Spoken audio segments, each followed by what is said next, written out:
This is the voice of the New York Football Giants, Bob Papa, and you are listening to the best throughout Europe, the Big Blue UK and Ireland podcast.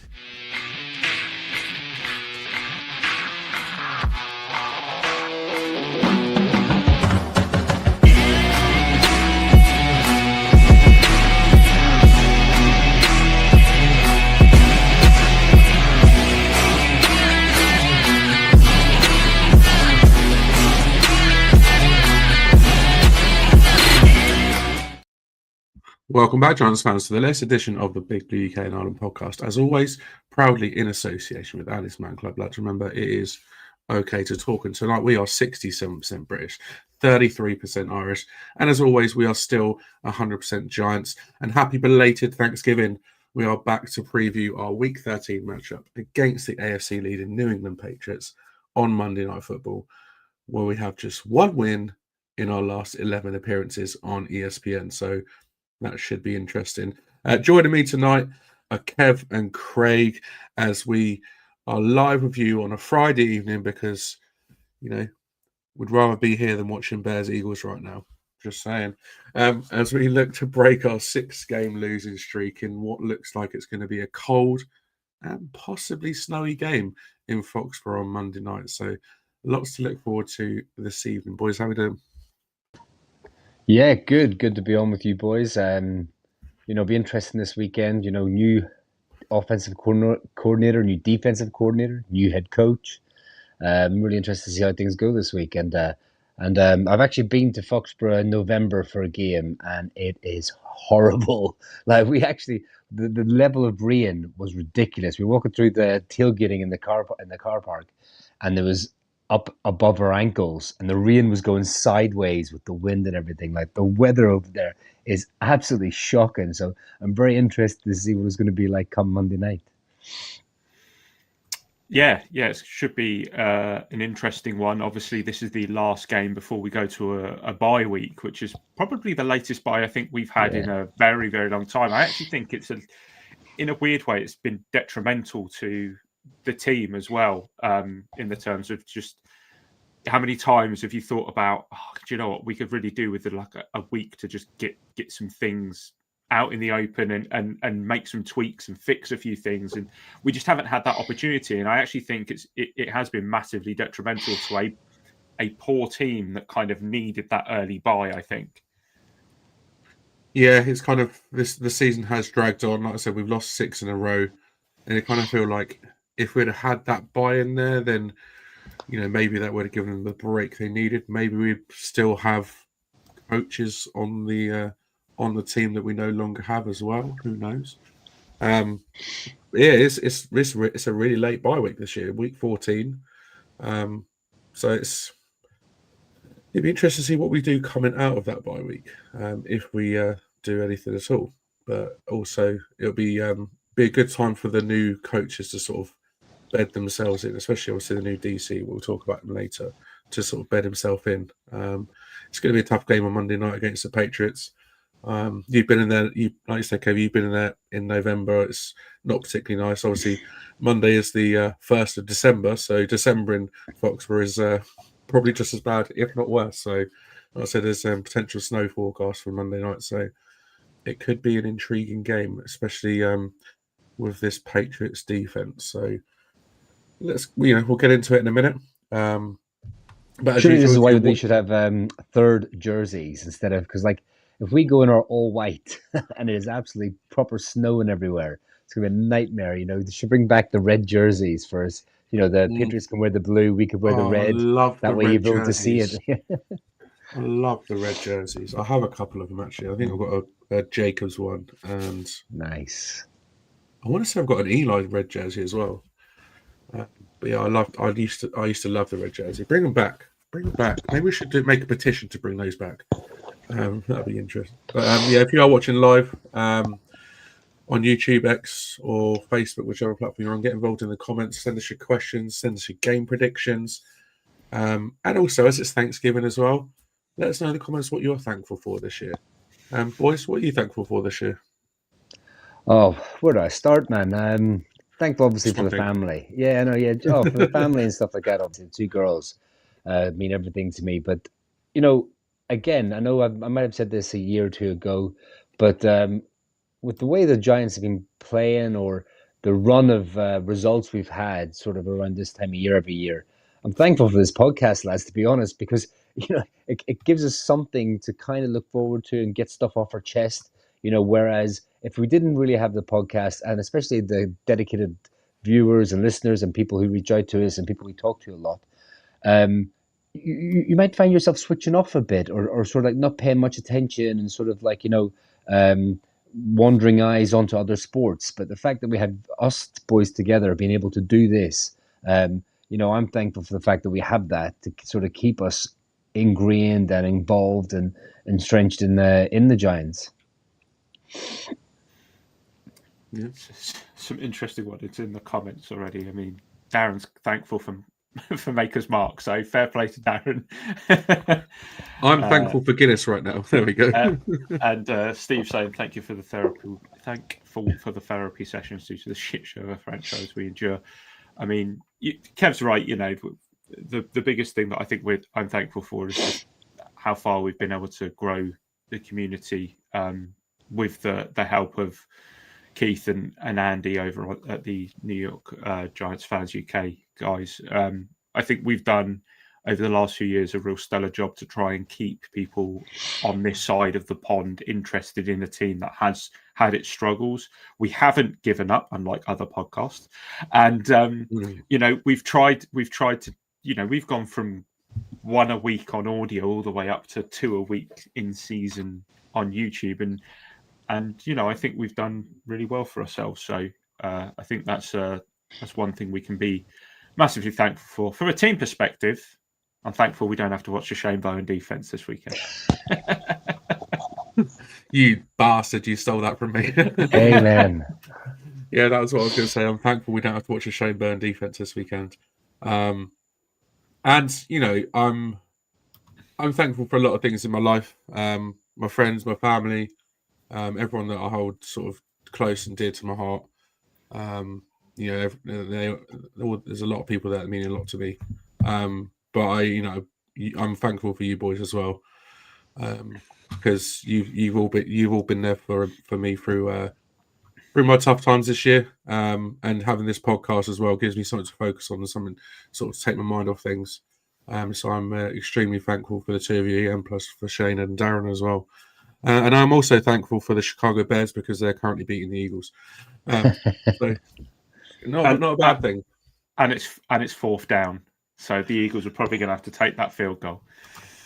Oh dear, what a shame. But yeah, happy Thanksgiving to everybody. Hope you've had a good weekend. Hope you had a nice meal yesterday, if you had one.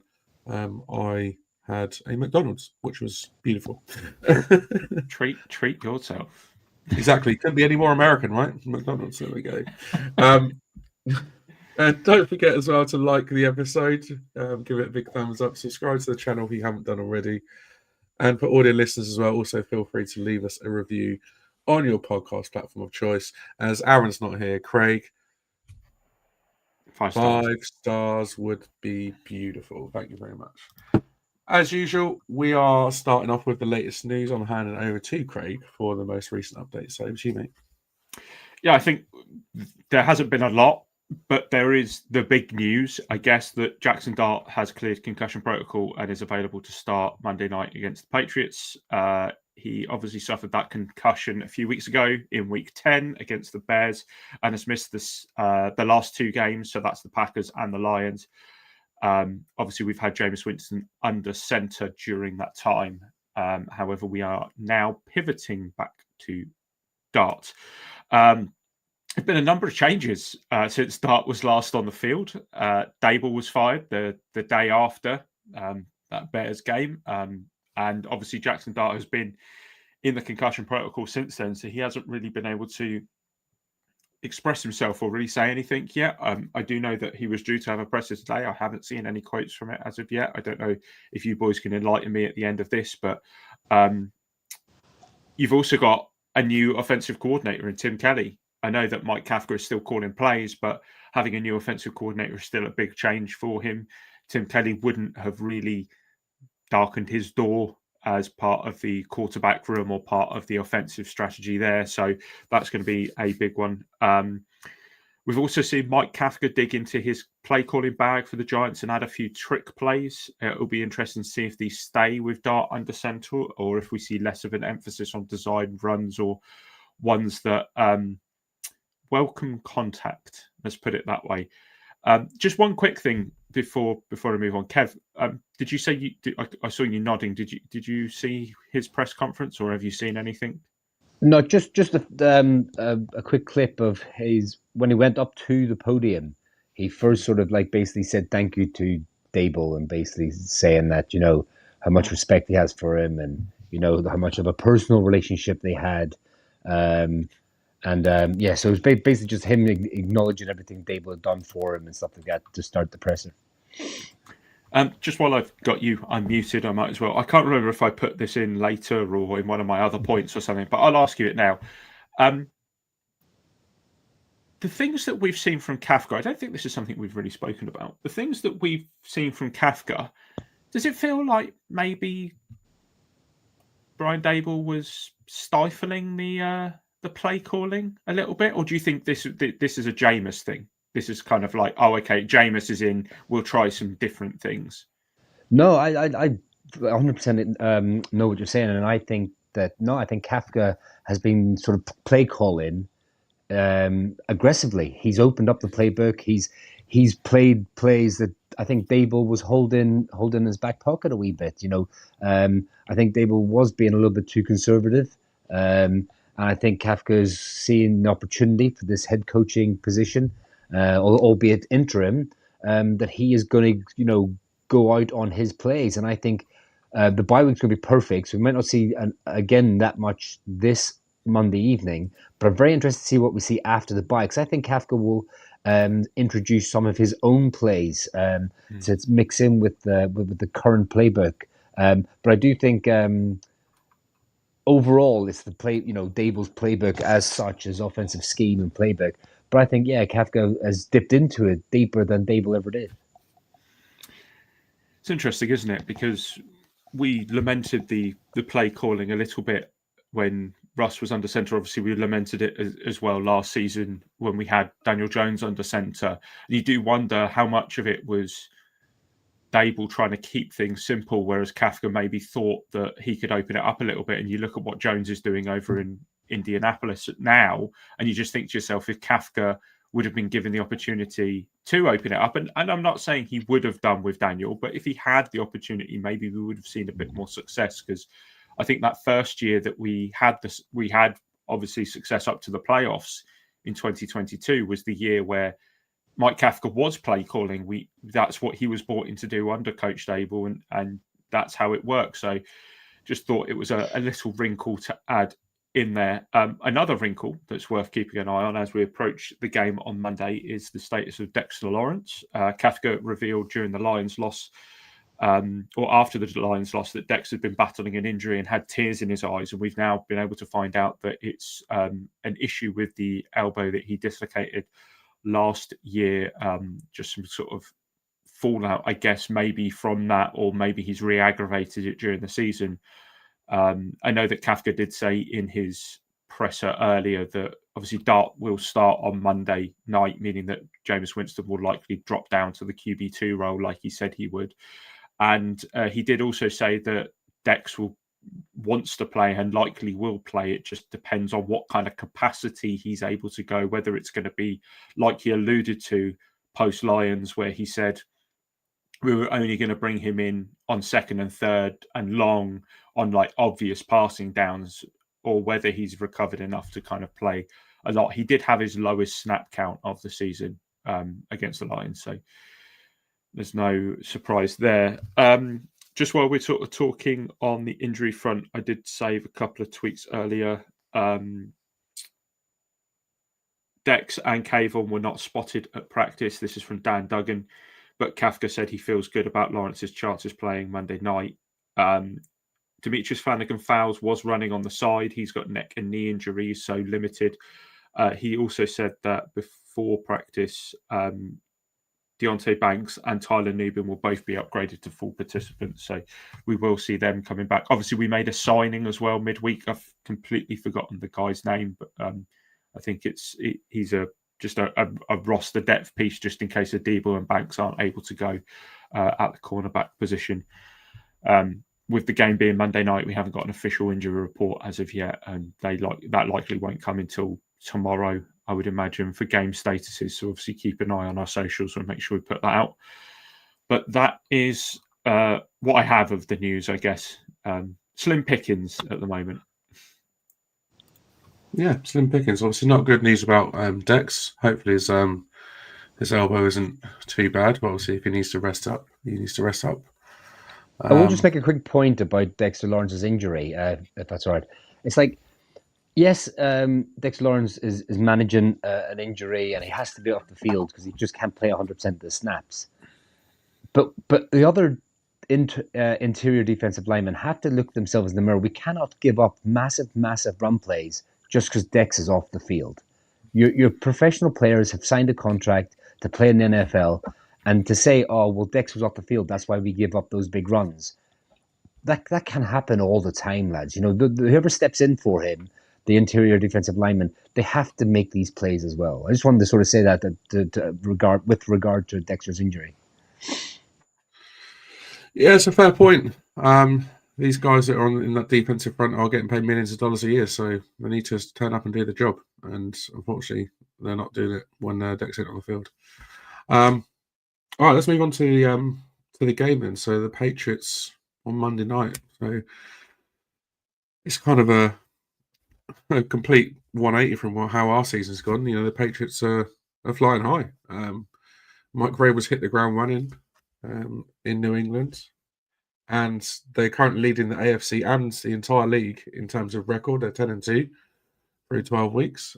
They've also not had their bye week yet, and he brought in Josh McDaniels as his offensive coordinator, and he must be a quarterback whisperer because Drake May has been phenomenal this year, and you know he's rightly in that conversation for MVP. He's thrown for over 3,000 yards already, 3,130 yards, 21 touchdowns, and only 6 interceptions. So he doesn't make many mistakes. And he has a league high 71% completion percentage, which, whichever way you look at it, is pretty incredible. He's completing 3 out of 4 passes. And, you know, when you think of this Patriots offense, are there really any massive names that stand out? Probably not. It's just they're just consistent, and that's kind of how the Patriots evolved. Obviously, they had Brady for forever, but the rest of the offense was made up of late round guys, undrafted free agents. You know, players like Wes Welker, for instance, you know, came in, did that job as good as he could. Danny Amendola as well did that job as best he could, and picking up free agents as well was another thing that the Patriots were always very good at. And they seem to have found the right formula this season. And I don't think anyone before the start of the season saw the Patriots through 12 weeks leading the league in terms of the record.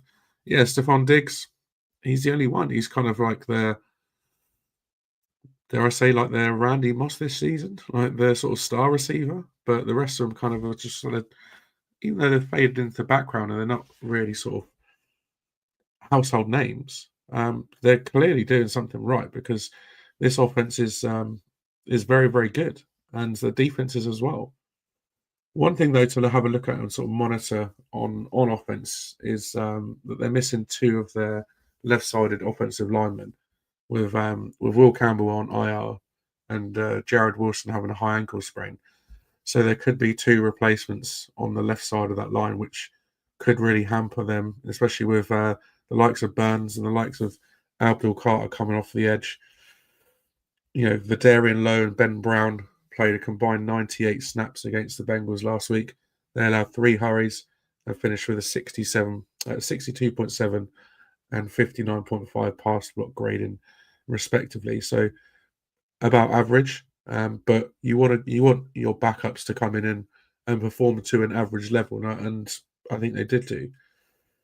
But defensively is where this team is really, really excelling. They're allowing only 18.8 points a game, which is joint fourth least in the league. They only allow 301.2 yards per game as well, which is seventh best.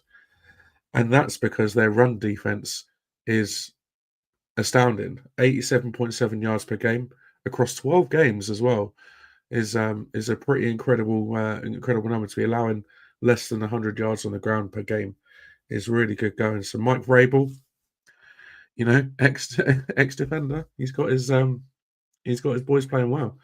So maybe we need to have a defensive head coach and turn this defense around. Interesting. But yeah, Mike Vrabel's led that sort of turnaround in fortunes this year. Should the Giants kind of replicate that by finding the right coach to unlock our roster's potential? Because our roster has a lot of potential to unlock our roster potential next year, Kev. Yeah, I mean, 100%. I mean, you look at the Patriots, right? They were what, 4-13 in 2023, Bill Belichick's final season. The next season, they went 4-13 again under Jared Mayo. But like as you said, Dan, this year, 2020, this season 25, they're 10-2 with 9 straight wins. They're dominant in the AFC East. Vrabel's come in and he's brought the exact sort of traits struggling franchises crave. He's got instant credibility. He's both a decorated former player and a proven coach. He's shown strong leadership, high standards. Immediately coming in and like raising the standards of that whole organization. He's got a performance-driven culture where like he actually holds players accountable. No excuses. He holds all the players accountable, and they've shown like a clear identity. And when you have a clear identity, it allows the roster to play faster and with more confidence. And I would love to see the players we've got play fast and with confidence, because I believe, like you said as well, Dan, we have got good players on this roster. And and that shows with the talent, they've gone from basement of the AFC to proper AFC heavyweight contenders now, with largely exactly the same roster. If we want to take a similar leap, we need to identify that type of coach, the right head coach to come in, who can command the locker room, set standards, and elevate the players that are already here. Like, this has to be a top priority this offseason. And the Patriots have proven that, with the single hire of getting the head coach right, you can transform a franchise again in short term. So, yeah, 100%. I think, we get this head coaching position right going forward, bringing in someone like Vrabel, then yeah, I think we've got the players to be able to turn it around as well. Craig, do you think it's the blueprint that we now kind of need to follow in terms of how to turn a franchise around in a very short amount of time? Yeah, I don't think there was any secret that Shane and myself especially, and probably the rest of us as well, did look at Mike Vrabel in that off-season, especially when the jury was out on Dave's and Joe Shane, and we were thinking, oh, okay, we are going to end up firing one of them in the off-season, which obviously didn't happen. I think a lot of us looked at Mike Vrabel as, okay, he is the guy we want. And I think the reason that we had that thought process was multifaceted, but mainly came down to the fact that he was a proven leader who had actually done really well at the Titans, and for some reason just fallen out with the sort of brass there. And we wanted somebody who would come in and have that kind of no-nonsense attitude. Now, on the surface, it looked like Brian Daboll had that, and it's come out afterwards that actually the rules and regulations that Daboll had put against his players were about as lax as they come, and the fact that what they were able to get away with. I actually looked up Mike Vrabel's first speech to the Patriots, because I remember listening to it and going, God, I wish we had someone like that. And one of the things that he said that we now need to do is what he said was, we're building our own identity, we're building our own team, we're building our program. There are things that are going to be different, and it's how we make you guys to be as good as you possibly can be as an individual, as a player, and as a team. Also, make sure that you look at everybody who's here in the facility, training staff, equipment staff, kitchen staff. They are there to help you do your job, but they are not there to be your valet, to be your housekeeper, to be your butler. We're going to treat those people with the utmost respect. I think what he's saying there is that he's going to build a culture via his backroom team, and he expects that the players hold that culture to the highest standard as well.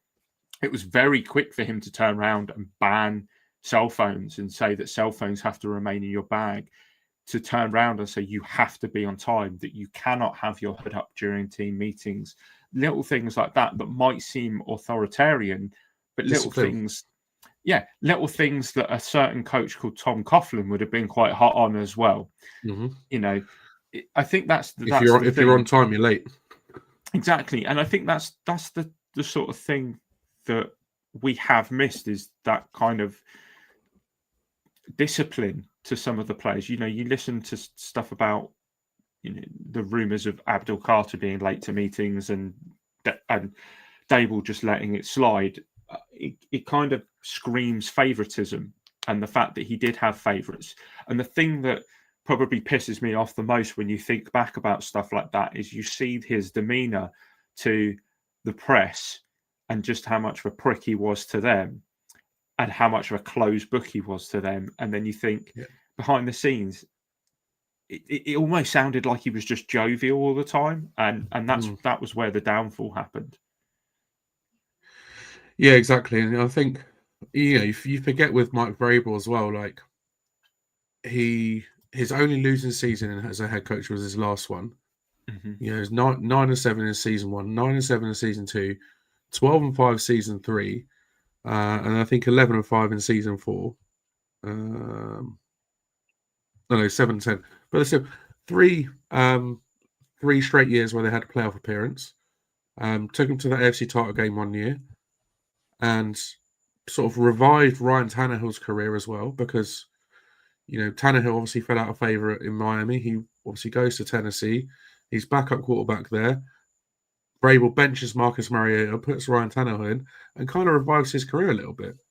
And it just, for a defensive coach as well, to be able to say, like, he brought Ryan Tannehill back into the starting role, and he actually played really well for a couple of seasons in Tennessee. And I think with him as well, like this season, the Patriots they've not set the world alight. They've just looked consistent and consistently good, and they've ground out wins when they needed to, but they've also had some impressive wins too. And one thing I saw as well, so the Patriots have won more games this year than the last 2 seasons combined. Like you said, Kev, they won 8 over the last 2 seasons, and they obviously won 10 this year.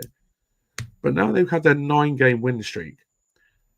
That's only been done twice previous to this since the leagues merged. Balloons, apparently.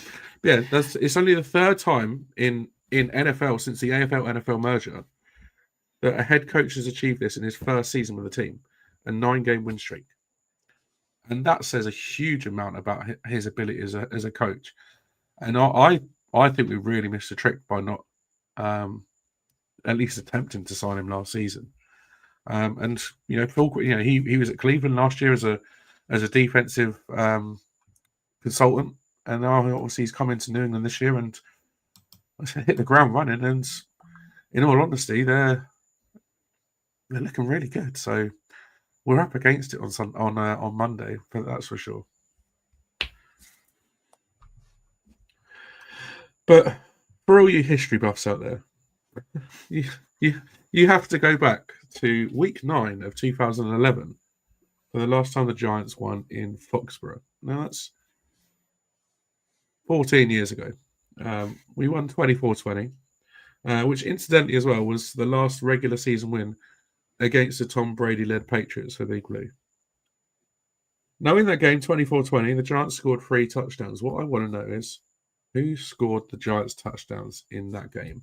There's one wide receiver, there's one running back, and there's one tight end. I'll see if Kev can go for the hat trick, and then I'll just start doing my usual of just throwing names out. Brand names. Third name. Hakeem Nicks. Not Hakeem Nicks. Ahmad Bradshaw. Not Ahmad Bradshaw. Get on. Cruz. Not Victor Cruz. What was the third position? Tight end. There's one receiver, one running back, one tight end. So Cruz is obviously on the roster. He was the leading receiver in that game. 6 catches, 91 yards, but didn't have a touchdown. Ooh. Jernigan. Nope, not Gerald Jernigan. Reuben Randall. Not Reuben Randall. Craig, do you want to throw a few in there? I think Kev's probably taken most of mine. Tight ends. I don't even know who would have been there. Steve says Manningham. Steve says Manningham. Well done, Steve. 3 catches, 33 yards and a touchdown. Mario Manningham. See, I don't even know who would have been tight end back then. Kev, if I say the name, Kev will be like, "Oh my god, yeah." Hold on. Travis Beckham. Nope. Ah. The running back's probably the easiest of the 3. Is it Jacobs? It's Jacobs. 18 carries, 72 yards and a touchdown. I was nearly going to say the rhinoceros there for a second. Rhinoceros in the yeah. Steve has also said shot in the dark, Ballard. Steve's done you, boys. Jake Ballard. There we go. Ballard. 4 catches, 67 yards and a touchdown. He's Very also good. responding to Kieran's saying that he He's Googled 100% it. Google that. I want proof, Steve. I want proof. Yeah. All right, bonus points then. Who scored the Patriots 2 touchdowns in that game? Edelman. No, it's way too early for Edelman, isn't it? Oh, yeah. Um, Not Randy. No. Randy wasn't on the roster anymore in 2011, I don't think. I don't even know who they're. Again, there's one kind of obvious one. Welker. So it's But too early. he was the leading receiver, 9 catches, 136 Oh, he yards. was there. Is it Amendola then? No. Not Chad. Powers. Yeah. Wide receiver. Chad Powers. No, tight end. It's either going to be Rob or Aaron. Aaron? Here you go. Aaron Hernandez. 4 catches, 35 yards and a touchdown. There we go. And the other touchdown? Gronkowski? It was Gronk. It was Gronk. 8 catches for 101 yards and a touchdown. It's weird. Bonus point. Go on, Craig. It's weird because whenever anyone says who caught this touchdown, you just go, right, wide receivers. Let's go wide receivers. Yeah, Like, yeah. you forget about tight ends and then Yeah. 2 absolute obvious ones there. Yeah. Yeah. I mean, Hernandez is a bit like kind of wiping off the record. It's fine. Yeah. Bonus point then. So the game finished 24-20. What was the score at half time? It'd be funny. Is it something stupid like 0-0? There you go. 0-0. Yes. It was Craig. scoreless in the first half. You just knew it was going to be something stupid like that. 31 points were scored in the fourth quarter. Jesus. Hot damn. There you go. There's your history questions for this week, boys. Enjoyed that. Let's get on to some talking points then about this game. Obviously, you mentioned the return of Jackson Dart. The prodigal son is back. Number 6 is going to be on the field under center on Monday. Missed 2 games with a concussion, and comes up against a defense that is playing extremely well this season. They've got as many sacks on the season as the Giants have, which doesn't bode well for Dart because he likes to drop back. He likes to run the ball, and they're good. They're very good at closing down the runner as well because their run defense is insane. It's in the top 10 in most other metrics. Second best run defense in the league, like I said, and in the top 10 in most other metrics. So I think Jackson Dart's going to have to beat them in the air rather than on the ground, because their secondary isn't great, but they're still not giving up a huge amount of yards per game. They're only allowing as well an average of 1 in 3 third and fourth down conversions. So 36% third and fourth down conversion completion rate, which again is one of the best in the league in terms of allowing third and fourth downs. Now, interestingly as well, like obviously I know we've only had Jameis Winston under center for 2 games, but both him and Jackson Dart with them under center, the Giants are averaging the same amount of points per game with each of those at quarterback across the 6 games. I think it was maybe 7 games that Jackson Dart started. We're averaging 23.5 points per game. And in the 2 games that Jameis Winston started, we averaged 23.5 points in a game. And also, as well, Jameis has come off the back of a 360-yard 2-touchdown game against Detroit. And also, let's not forget the receiving touchdown they caught as well. So, obviously, with Jackson Dart starting, we know that. But my question for you boys, and I'll come to you first, Craig. Should we risk starting Jackson Dart before the bye week? Or do you think, give it to Jameis this week, let's go into the bye week, let's get Dart properly rested and come out all guns blazing for the final 4 weeks of the season? I think if Dart's QB number 1, which he is by far, you have to start him. I get the hot hand kind of thing behind Jameis Winston, but we know what Jameis is, and we know what Jameis gives you. And we all joke about the 30-30 and all of that with Jameis. And you know what, you're always good for a pick, some touchdowns, and a little bit of fun. And we've had that in abundance for the last 2 weeks. 1 killer pick, 1 just standard pick from him against the Lions. Yeah. We've had plenty of deep shots. We had plenty of big catches. We had touchdowns.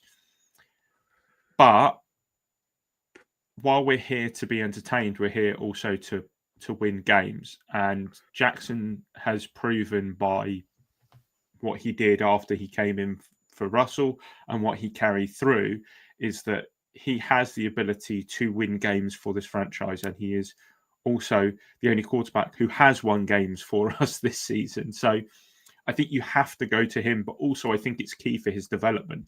Keeping him out another week and letting him continue in through training and just going that way, I don't think it benefits him any way. He needs game experience, and why would you not have him go up against a more difficult defense and have him go and play opposite a quarterback who is quite clearly having a phenomenal MVP-esque year? You might as well. And I do think he will learn a lot more being out there than he will watching Jameis take the reins for another week. Yeah, definitely. I mean, Craig's hit the nail on the head. I think I can see how it is tempting to sort of go 1 more week with Winston with a bye week coming up. But he needs to get in against good teams and take his licks, for want of a better term. He needs to get in there, see good defensive. It will only help his development. And also, I'm very interested to see him in Capta's offense, because essentially, although it might be overall the same sort of scheme and whatnot, but he very much played well under Dable's offense. So I want to see what he's like under Kafka's play calling and full offense. I mean, he is your number 1, as Craig said. So you have to show the team and the supporters that you're going out to win games and develop this young quarterback for the future. And the only way he's going to get that is on the field. Yeah, man. I think obviously with the last 2 games with Jameis Winston, we've seen a certain style of play, a certain sort of, the games that have been called are very much played into Winston's hands. Are we likely to see a different style of game on again? I keep saying Sunday. It's so easy to say Sunday, isn't it? Are we likely to see a different style of game plan on Monday, or do you think it'll be maybe like just ease Dart back in, and maybe not necessarily conservative, but just go sort of like just be a little bit careful, a little bit wary, because obviously he is still a rookie, right? I think we'll just see a lot more pocket passing. I don't think we'll see a lot of runs. I think they will be careful with the fact he is coming off of a concussion, and the last thing we want him to do is for his competitive nature to take over, and he takes an unnecessary hit. I think you will see a lot of handoffs, or you'll see a lot of passing from him inside the pocket. You might see a scramble or two, but I think he will be told that if he is going to run with the ball, it's a slide or out of bounds situation. There's a high percentage chance that if he does try and lower his helmet and start trucking people over, that they could just turn around and pull him and put Jameis in there just to kind of prove the point to him. Yeah, I mean, I think we'll see the same offense essentially. There was no designed quarterback runs last week with Winston. We won't see any this week, I don't think, going forward with Dart, apart from scrambles. But I think Tim Kelly in his presser earlier, he had a really, really good quote in that, Dart needs to know when to wear the cape and when to slide. And he said, trying to get that extra 1 yard, 1 yard with 12 minutes to go in the first quarter is very different to 1 yard with 10 seconds to go in the fourth quarter, which I think is a great way to look at it. There's times and places when Dart needs to put himself in danger, and there's time and places when he just doesn't. And I think, they will reiterate that to him and emphasize that. But all in all, I think it will be. I think, again, it's the first time Tim Kelly's going to be the offensive coordinator. First time Bullen's going to be a defensive coordinator. Mike Kafka, first time him being a head coach. I think they're going to leave everything on the field. They're going to empty the bag and just play the full playbook. And whatever the situation needs, then they will pick a play to do that. They showed that with pulling off an amazing trick play in the first drive last week. So I think everything's on the table going forward. Apart from designed quarterback runs. I think they're off the table, but everything else is on the table. Yeah, I hope we don't see too many of them, put it that way. Kev, over to you, man. Yeah, so one of the talking points I wanted to bring up was about Charlie Bullen. I watched his presser earlier as well, and I'll just a quick note before I get into him. How different and how good is it to see Kafka, Kelly, and Bullen's press conferences? They just seem to be more open and actually answer questions. We're seeing a different side to Kafka as well. When he's sort of up there speaking, he showed a little bit of his personality. But listening to Bullen and Kelly's conversations, they actually answer questions with meaningful answers and in-depth sort of analysis, and they're a bit more open about stuff without giving too much away, obviously, for the opposition. But it's just really good to see. But speaking about Bullen, it's all about his defense. We have been talking about this defense and the scheme for so long, and now we get to see something different. Right enough, Charlie Bullen's only had 7 days to influence a struggling defense that's been underperforming since since the team got together in April, I suppose, But Kafka made the hard decision last week to fire Shane Bowen. And part of it, I think, was because I'm not saying Shane Bowen is a bad defensive coordinator, but he's just so predictable, and his passive defensive play, especially when it came to third and longs in obvious situations in crucial moments, it was just far too passive. And I think offensive coordinators were able to take advantage of that, and that's the reason why Kafka made the change. I think Kafka wants to be aggressive. He's shown that on the offensive side of the ball with the trick plays and stuff like that.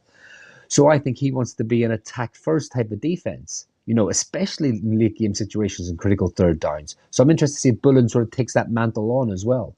He worked with Vance Joseph for the Broncos and Matt Burke of the Texans, both known for their strong defensive units. And the Giants, and it was Burns came out and said, that Bullen is a really straightforward and honest type of coach. So I'm really interested to see, his production on the field with the play calls. We have the worst run defense. I think, was it 6 yards per per carry we're relying, which is absolutely like shocking. I think Dan, you said it before. A couple of plays like that, and it's a first down automatically. Like Exactly. you know, You're not even getting to third down. exactly. The teams are picking up first downs on the first and second downs. Like it's absolutely ridiculous. I mean, we've seen poor run fits. We've seen lack of edge setting, weak line of scrimmage play, and worst of all, low urgency. Like it's just so frustrating to see these things, and I'm hoping these things will change at the weekend. Come Monday night. Yes, the Giants will benefit. I think was it Dan you mentioned earlier on with Will Campbell and Wilson being out. Was it Moses as well? He was a DNP on Wednesday, so the offensive line will be a little bit threadbare. The defensive line has to take advantage of that. How's he going to use Abdul Carter? He's very good in a lot of stats, apart from the one that kind of counts for edge rushers, which is sacks. He's still on the season at half a sack. I'd love to see him sort of get moved around a bit more and used in different positions, and see him actually get home a few times this come Monday night. But injuries haven't helped as well. We've had key players out.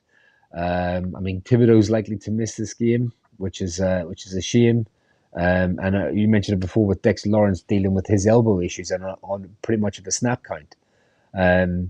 But I want to see, Kafka's going to demand him to be aggressive. I want to see him go out and be aggressive and see players executing and seeing players step up and show a bit of pride and a bit of ruthlessness. I want to see, stop playing so passive and sort of like play a bit freer as well. Like, essentially see ball, get ball. Know your assignment, and as soon as the ball snapped, diagnose and go. So, with that being said, Dan, can Charlie Bullen step in now as a defensive coordinator for the first time calling plays ever at any level?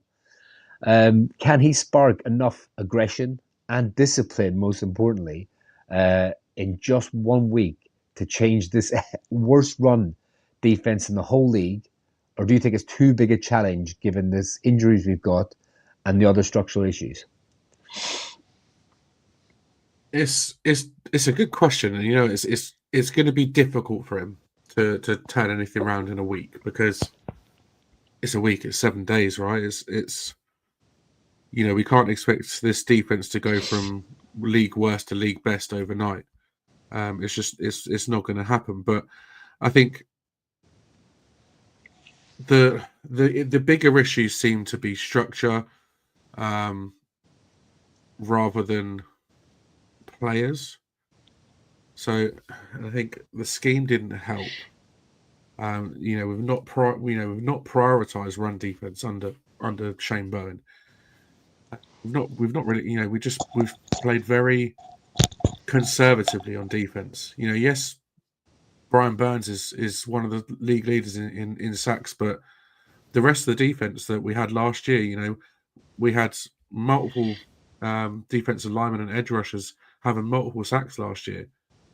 Well, we've got Brian Burns this year with 13, 14, and then who's next up after that? We don't see like cornerback blitzes. We don't see very many aggressive, just throw the house at the offense. And I think with Charlie Bullen as well, he's known. I've done a little bit of sort of background work into him. He's known for being aggressive. He's known for, under him, the defense is expected to blitz more and bring more pressure as well. And, obviously that is, especially against a potentially 60% backup offensive line, is massive. And you said about discipline, you said about, influence on the players. The players all said, like, he shoots it straight.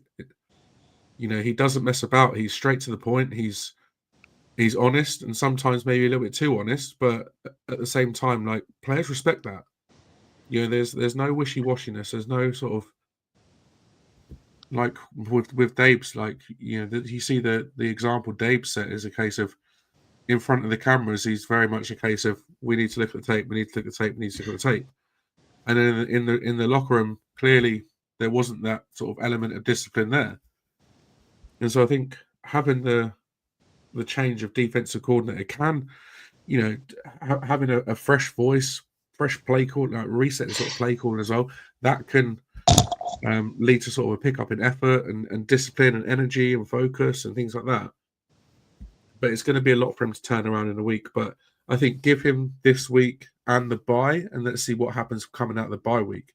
And I just want to, as well, before I let Craig start talking, I want to give a massive shout out to Mike Kafka for making that decision. Because, it was on the cards with Shane Bowen, his defense being awful. But let's face it, he's come in as an interim head coach. He's been in the role for 1 week, and he fires the defensive coordinator that's been there for a year and a half before that. So I want to give massive credit to him, because that couldn't have been an easy task. And let's face it as well, they were at the same level before. So now he's made that step up. He's gone, it's not good enough. See you later, mate. So huge credit to him for that.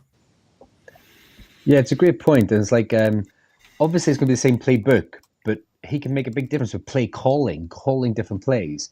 So, Greg, do you think we'll see more of aggressive play calling from Bullen this week? Yeah, I'd imagine it would be same schematically, but I do think that the actual calls themselves would be different. I think, as Darren has said, I find it interesting that practices have been concentrating on tackling. Took them long enough to kind of catch on, and it's true. Like, it's true. Those fundamentals have disappeared, and they have been focusing on that. And it does seem like that's a step change, and it just feels like, whether we had this with Dable and by proxy it extended across to Bowen, but they were just oblivious to the issues that were playing in front of them. And rather than going, okay, we need to address this, they were just stubborn enough to go, no, what I'm doing is working. We're not quite there. And I think it takes a bigger man, and maybe a different man in this sense, to actually look at, strip it back sometimes and go, okay, look, we're awful at tackling and we can't run defend. Let's focus on those things this week, because they're two of our biggest Achilles heels. Yes, we know cornerback play is not good enough, but a lot of that is not so much the scheme outside of the fourth quarter when we decide to play soft. Yeah. But a lot of that is personnel. We're missing a Debo. Yeah. We have somebody in Deontay Banks who hasn't worked out. We have Flott, who's playing very well, but Flott can only cover his side of the field. We have Corey Black, who's been an undrafted rookie free agent, who, let's be honest, I'm going to give Corey Black a few flowers here. He hasn't been brilliant, but he's been much better than you would expect from an undrafted free agent or somebody that bounced around a few practice squads to actually, do something with. So I think what they're getting out of the cornerbacks is better than anticipated. It's the tackling issues, it's the linebackers, and it's run defense. And I think if they focus on those bits, I think we're probably going to be okay. You mentioned Banks as well. Remember Banks in his first season? He was a pretty good cornerback, right? He was CB2. In his rookie year, came out and played really well. Who was the defensive coordinator? Yeah. Wink Martindale. Shane Bowen comes in. Banks is thrust into CB1 role. Is awful. This season, Shane Bowen's defensive coordinator. Banks is CB2. He's awful. So maybe it's not Tay Banks after all. Maybe it was coaching. Maybe it was the defensive scheme. But this is something that I've said in the terms of my slight defense for Joe Shane, is the fact that a lot of people are writing off a lot of his draft picks, but how much of that is coaching and how much of that is he's just whiffed on a draft pick? You look at JMS, for example. JMS is on a streak at the moment of his best play in a Giants uniform. And that's not because of the fact that JMS is rubbish. It's the fact that JMS is finally being able to be coached by Carmen Brasillo to a point where it's clicked for him. And I think that's something we need to bear in mind with that. But I'll quickly kind of move on to my point before we go through the predictions. Last year, during the draft season, Joe Shane had his eyes locked at the top of the draft and tried multiple times, as we saw on Hard Knocks, to try and trade up with the Patriots because he wanted Drake May. I'm not sure what this Drake May meme is about, but I'm going to say it. The Patriots obviously refused to budge. They took May for themselves. The rest is history. We now have Jackson Dart. Fast forward to this season, May is proving kind of why Joe Shane was so desperate to get him. He's already set franchise records with completion percentage and completions. 3 games he's had with 80% completion. Over 80% completion rate, which is absolutely phenomenal. He leads the entire league in passing yards. In 11 of his 12 games, he's thrown for 220 yards more than anybody else. And he's on the verge of joining an elite group. There are only 3 other players under 24 who have posted 10 games of 200 plus yards and a pass rating north of 100. And he could be one of them. So you kind of look at him as the one that got away, and then the one we have, which is Jackson Dart. And I'm not saying that maybe we regret that, but and this is all hypothetical, so this can be a very, very quick answer from you two boys. But Kev, do you think anything might have been different with Drake May, or do you think this was a case of the cracks had already started to form on this regime? Very good point. I like you said, it's hypothetical. You don't know, but I do know that Drake May is a fantastic player, and I think that Joe Shane's evaluation of quarterbacks, from what we've learned, is very, very good. And I was banging the table for Drake May last year. I thought he was a phenomenal prospect, but it just shows he had the system he was in, or the situation he was in, wasn't conducive for a first-round quarterback, and you saw that by the play on the field and production. What Vrabel's brought in this season is very much in line with what a young QB needs to develop. And he's shown that he's been unbelievable. So is he the one that got away? A little bit, but it's definitely eased considering we've got the QB that we have now. Exactly. Dan, just a quick one on that. I think I'm happy with Jackson Dart, and I think him and Cam Scatterby bring so much excitement to this offense, and I really can't wait for 44 to be back next season. The two of them are like brothers. They really sort of bring that sort of just real sort of like excitement and entertainment to Giants football. Even though we've lost plenty of games this season, I think Drake May, I think he fits in New England really well. Whether he would have fit in New York, I don't know. And also learning under Daniel Jones, would it have been the best thing for him? Maybe not. Maybe would he have been thrust into this offense far too early? When after Munich and Jones was benched, maybe. But I think what we're seeing now is an outstanding quarterback in his second season, and I really think he's going to go from strength to strength. So yes, in a way, he kind of is the one that got away, because I think if we'd have got him last season, we'd have been potentially been a better team last season. But also, would he be as good as he is now if he was at the Giants? Yeah, sometimes it doesn't happen often, but sometimes quarterbacks just end up where they should be. Yeah. And I think he fits really well in New England. And I think Mike Vrabel is doing a fantastic job with him, and Josh McDaniels as well. So, yeah. Alrighty, and prediction time. We all picked against the Giants last week, and we all got a notch in the win column. Happy days. Aaron is still in last place with 4. Kev just ahead of him with 5. Craig 6. So Craig's at 500. And then there comes the big leap there's me and Shane. I've got 9. Shane's got 10, just because he picked the Saints and I didn't. So I don't think I think we're probably going to be.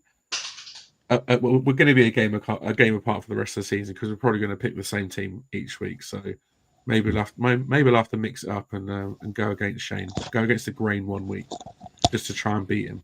Kev, prediction for yourself, my friend.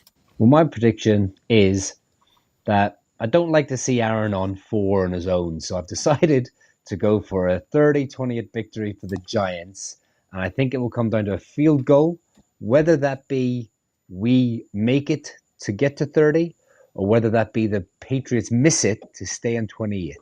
But I think that's my prediction for the week. Patriots missing a field goal feels awful familiar in the Big Blue UK and Ireland ranks.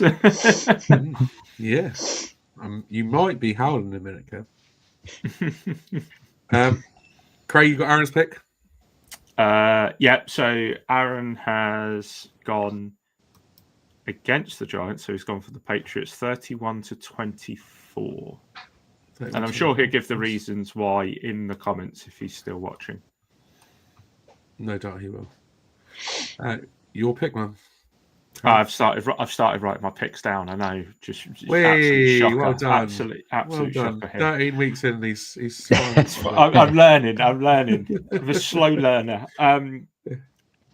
I've gone for a Patriots win as well. I just feel like they are the hot hand. For those who know or don't know, I do a Wednesday podcast with the Irish NFL Show guys, and we were talking last week about Super Bowl matchups that we think fans would like to see, and I actually went for Rams Patriots as my Super Bowl matchup because I think that would be quite interesting. So I think that the Patriots roll on 20-33. Interesting. I think Jackson Dart comes back and puts a bit of spark into this offense. I think offensively we play well. Defensively, maybe a little bit better, but still not good enough. Our record on Monday Night Football in the last 10 years falls to 1-12, 33-27 Patriots. And Shane, we all know where Shane's going. Is it going to be? Just bring it up. Just bring it up. It's 20-27, which is actually has him. It has him. He has the Giants scoring the same amount of points as I do, but he actually says that the Pats is going to score lower than anybody else has predicted here. So maybe Shane thinks that the defense will step up slightly, but offensively against this Patriots defense. The line on the game at the moment is 7, so Patriots are 7-point favourites at the moment. So Shane's got a push. I've got Giants covering by 1. 7 at home is quite conservative. I actually think 7 at home. I was kind of expecting it to be in double digits. So maybe it's the Jackson Dart effect. Interesting. So Aaron has said that we don't have a defense, that we will lead. I think that means 17-10, but for some reason it looks like it's 17 to the power of 10. To the power of 10, but we'll see. I mean, I dread to think what that number is. 17 to the power of 10. Kieran's gone for a 27-17 win for the Pats. Steve has said reluctantly 34-24 to the Pats. And Darren has gone 31-17 Patriots as well. So, and let's not forget as well, this is the old classic New York-Boston rivalry. It just will be. It will suck losing to the Patriots because we all fucking hate them. It's the only one of the Boston New York rivalry that Kev's on the right side of, isn't it? That is true. Is true. You're not wrong. Boston. New York done okay today in the hockey. How did they? What was the score? 6-2 Rangers over Bruins. Maybe that's a sign of things to come for the weekend. Or maybe that's the only New York win for the weekend. That's more like it. Yeah, that's more like it. Against Boston, obviously. I hope that the Knicks do well. Yeah, exactly. Kev, you need to go howling, my friend. Oh. And on that note, that is all we have time for this evening. We'll be back on Wednesday evening at the usual time to review the game. Hopefully it's not as bad as we all think it's going to be, but Chances are it will. So therapy session number 11 will probably be on the way on Wednesday evening. Anything to add before we go, guys? No, just really enjoyed getting on tonight. Nice little cheeky Friday even episode with a Monday night game. But like I said, just I'm really interested to see what this defense is going to look like. Obviously, like Craig said, schematically it's going to be the same pretty much. But I want to see what Bullen does play column wise, and if he puts these players in a position where they can make plays and try and do something against this rising young quarterback that the Patriots have. Yeah, it's the season rolls on. I think, like I was saying earlier, the bye week being as late as it is has kind of screwed us a little bit, but it is what it is. Yeah, it's just nice. It's nice to get on. Obviously, bye week next week, so it will only be the one pod, the review pod next week for a little break for ourselves. But it has felt like a long season already. It has, doesn't it? It really has. Doesn't help we've only won 2 games. So that's probably made it feel even longer. For those that are watching this and not watching the Eagles game, thank you very much. The Bears are winning 10-3 at halftime. So let's watch those Eagles lose in the second half. Please. That would be nice. But a little bit concerning that Dallas seems to be on the up, though. So we'll have to watch them lose a few more games as well. Yeah, it's been good evening. I've enjoyed it. Let's look forward to the game on Monday night, and let's hope the game is at least competitive. What we don't want to see is the Patriots run all over us and just kind of make it a non-contest, really, especially in prime time. We want to do ourselves proud in prime time, and I'm sure Kafka and the other coaches as well want to see a good display under the lights. Check out our socials for all the latest news. Follow the links in the description to find out where we are. Also, don't forget to subscribe to the channel if you haven't done already. Hit the bell to be notified on when we are going live. And to those that have been in the comments this evening, we appreciate you. And to those that are listening as well, audio, we also appreciate you guys. My thanks as ever go to Kev and to Craig for joining me. We are signing off. Until next time, let's go Giants.